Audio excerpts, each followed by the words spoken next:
Chosen one, you cannot help someone who's addicted to the problem but not committed to a solution. Valerie, talk to him.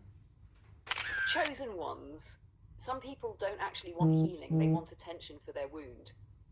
They want to circle the same pain, repeat the same story, relive the same suffering, because the suffering is familiar, the problem is predictable, and the identity they built around that pain feels safer than the unknown of transformation. See, healing requires responsibility. Healing requires ownership. Healing requires looking in the mirror and admitting, I might be part of the reason this keeps happening. And not everybody is ready for that level of honesty. So what do? They cling to the problem like it's oxygen, but avoid the solution like it's a threat. Because the problem lets them stay the victim, but the solution requires them to grow.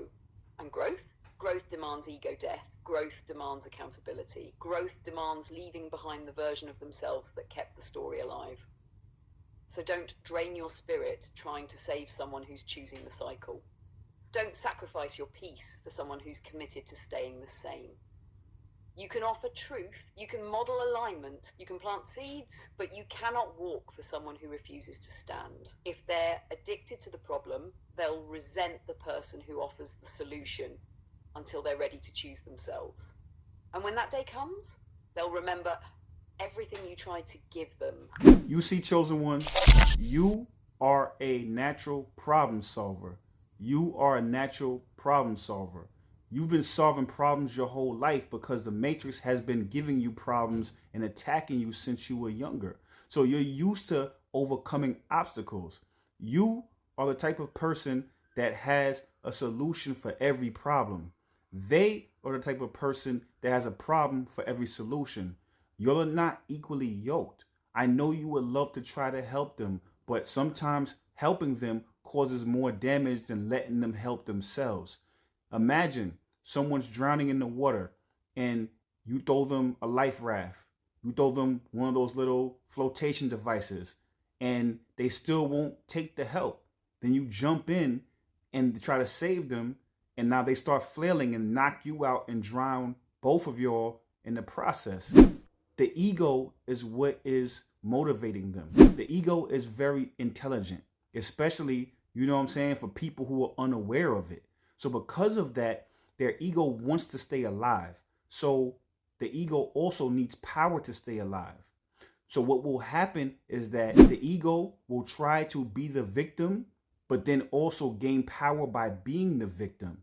So anybody who tries to save them, now you're shining light on their darkness. You're actually giving them food for the soul, but poison to the ego. Now, because of that, in order for the ego to stay alive, you become the problem and they become the victim. And they'll flip and they'll gaslight and they'll make you the one who's attacking them when you're only trying to help them. Valerie, talk to him. You see, chosen ones, this is exactly why you drain yourself around certain people. Because you've spent your whole life solving problems the Matrix threw at you. You were forged in pressure. You were raised in resistance. You learned how to turn attack into alignment, how to turn obstacles into upgrades. So, of course, you walk into someone's life and start offering solutions. They're second nature to you. You breathe answers. But here's the thing. Some people aren't looking for answers. They're looking for anchors. Anchors that keep them attached to the story where they're the victim. Because that story is the only place where their ego feels alive. See, their ego needs the problem, because the moment the problem disappears, the ego has to disappear with it, and their ego will not go quietly. So what does it do? It flips the script, it twists the truth, it turns your light into an attack, it turns your guidance into judgment, it turns your clarity into control. Not because you're wrong, not because you're hurtful, but because your presence threatens the identity their ego has been protecting for years. When you shine light into someone's shadow, you're not exposing them. You're exposing the part of them they've been hiding from themselves. And the ego reacts like a cornered animal. It plays victim, it gaslights, it distorts, it manipulates. Not because it's evil, but because it's afraid. Afraid of dying, afraid of dissolving, afraid of losing control over the narrative. This is why you feel crazy around people like this. This is why conversations twist into knots. This is why every solution you give turns into a new problem, because you're not dealing with their soul, you're dealing with their defense system. And listen carefully, chosen ones. You cannot outlove someone's ego. You can only outgrow the environment where their ego runs the show. Your job isn't to fix them. Your job is to recognize when you're standing in a battlefield that isn't yours and walk away with your peace intact.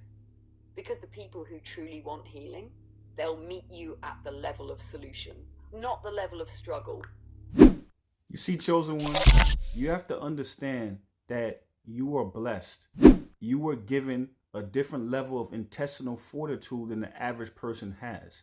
You was able to take those attacks, transmute them into wisdom, transmute them into love, transmute them into knowing, transmute them and integrate them back into your higher self, and then go back into yourself, and then now have an even greater understanding of your actual potential. Most people don't have that ability. Most people, they don't get better, they get bitter. So the longer they traverse through life, they don't know how to transmute those wounds and lessons. They don't know how to translate that into power. So the only power they know is being able to take from somebody else, because they're hollow inside. They don't know how to transmute their wounds into wisdom. They just know how to defend themselves. They just know how to protect themselves.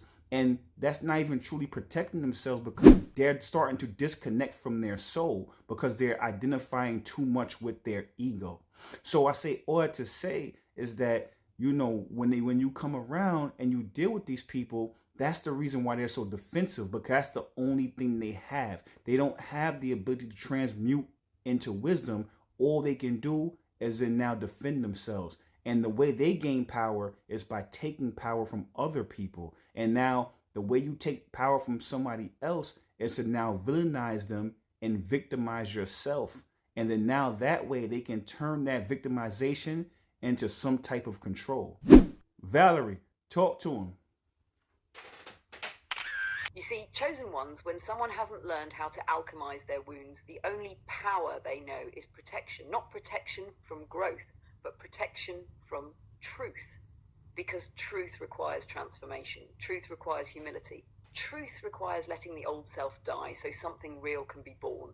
Most people aren't ready for that death. So what happens? Instead of transmuting their pain into wisdom the way you do, they cling to the pain because it's the only identity they've ever known. And when someone is hollow inside, disconnected from their soul, over-identified with their ego, they don't create power. They extract it. They drain attention.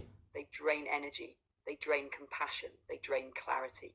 And then they call that connection, because the ego only knows two positions in a relationship, the victim or the villain.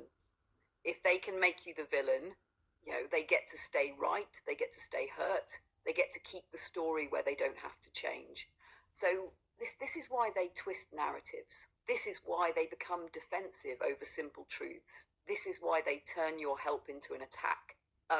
This is why they flip the script when you set boundaries.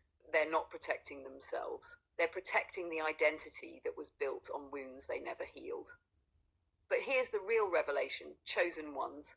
When you walk into their life with real wisdom, real compassion, real clarity, real truth, your very presence exposes the lie they've been living under. Your light shows them that they could have transmuted their pain at any time. And their ego cannot survive that level of accountability. So what does it do? It fights, it deflects, it blames, victimizes, it villainizes you because it cannot face itself. You aren't the problem. You are the mirror. And when someone isn't ready to see their reflection, they will call the mirror the threat. So don't internalize their projections. Your power isn't in convincing them. Your power is in embodying the truth they're running from. Because the moment they're ready to grow, they'll remember exactly who planted the seeds.